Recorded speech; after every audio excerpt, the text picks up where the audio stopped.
This is the Kanarrahville Cemetery. Today is April 7, 1997.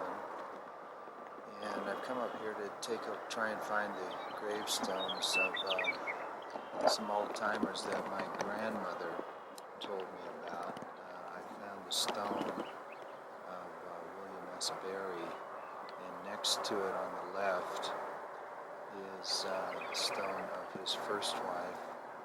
And then on the right-hand side here, the smaller stone of the second wife, which is the one that my grandmother knew. And on the backs are the children with the dates of their birth, with the last one being born in 1884. Let's see what the date of William S.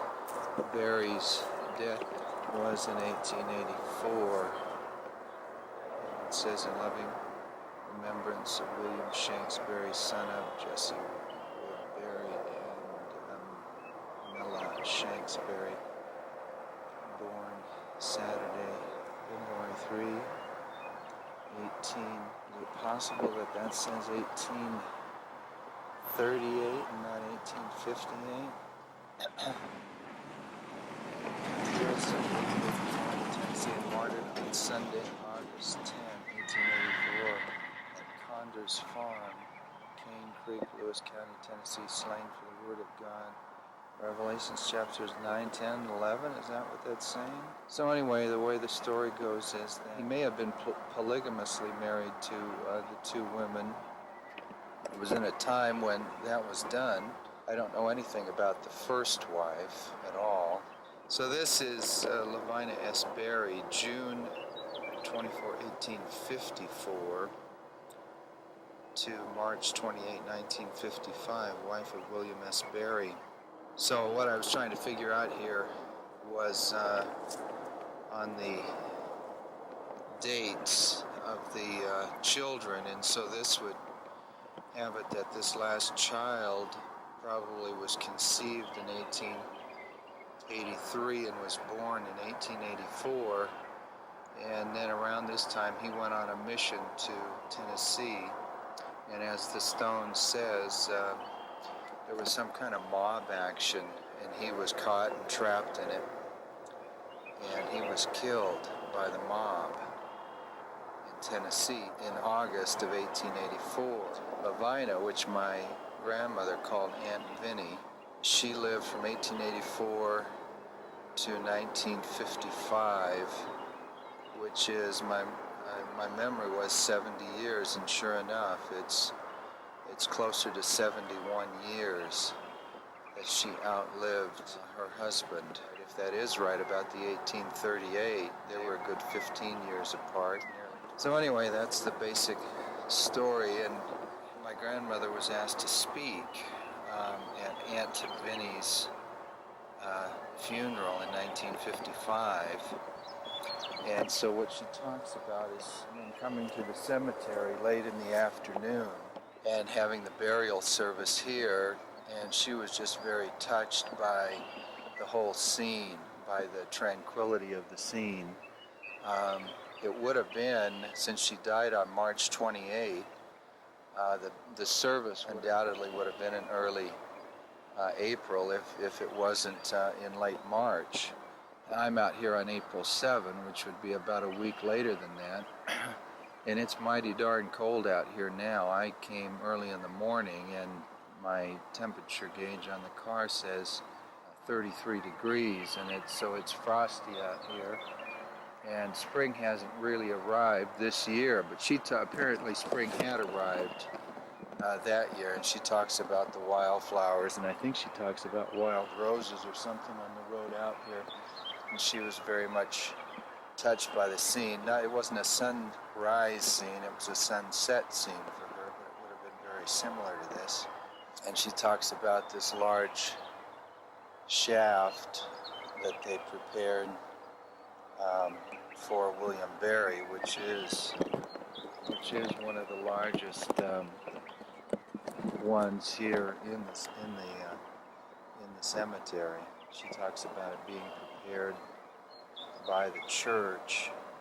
She also talks about the lovely first wife, which would have been Rebecca Berry, beloved wife of William S. Berry,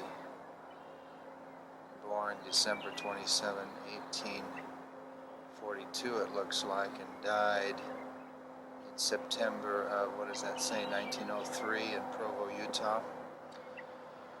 So she outlived him by almost 20 years, and Vinny outlived him by over 70.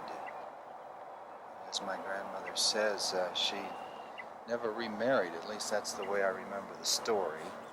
Just as the sun is beginning to rise, here on the other side there's another inscription which says, WSB, blessed are the dead which die in the Lord, Revelations 14th chapter, 13th verse. An old timer has come by, and I've asked him whether this was a normal, whether spring was late in arriving, and he told me this is pretty much a normal winter, but off to the north there's a little bit of snow on the high hills, and the same is true off to the south on these ridges behind us.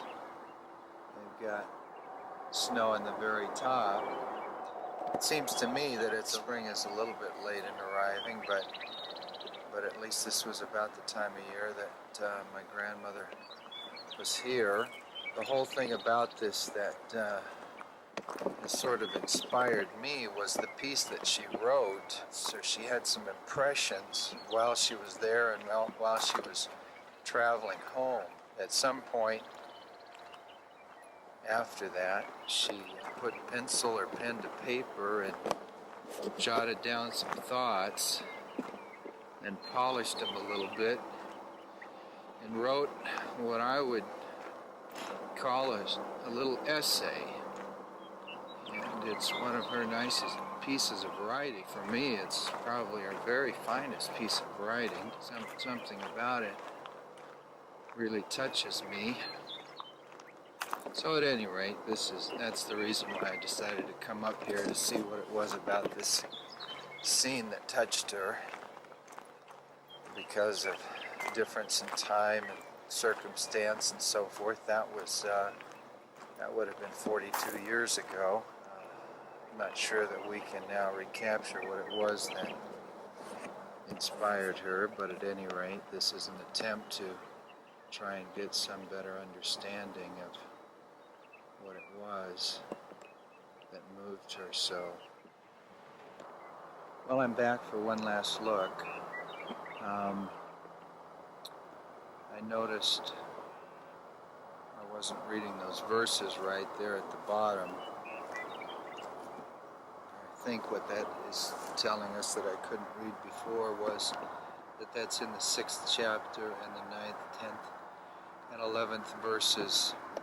And another thought about what it was that made this scene so poignant for my grandmother. Aunt Vinny was born in 1854. She began having children in 1875, which would make her about 21 years old. Her husband in 1875 would have been 30-something, mid-30s. And then over the course of 9 years, she bore 6 children that are listed there on the gravestone up until 1884. And then her husband, who was by then not a young man at all, to go on a mission by today's standards. We're kind of surprised at the thought of somebody leaving to go on a mission in their mid-40s, but that's about what he was when he went on his mission. He would have been in his mid-40s when he was killed. And then we get back to Lovinia, who would have been 30. Her birthday was in June, and he was killed in August. So just a couple of months after her 30th birthday, while he was out serving a mission for the Lord, he was killed, and she was left a widow with 6 children. So she apparently raised those 6 children and lived to be an old woman and then an ancient woman, and outlived him by what did I figure before, 70 or 71 years. So I guess that was at least part of what seemed to be so touching to my grandmother was what these headstones reveal about the kind of sacrifice that these people were willing to make, which is hard for us to match and even hard for us to understand.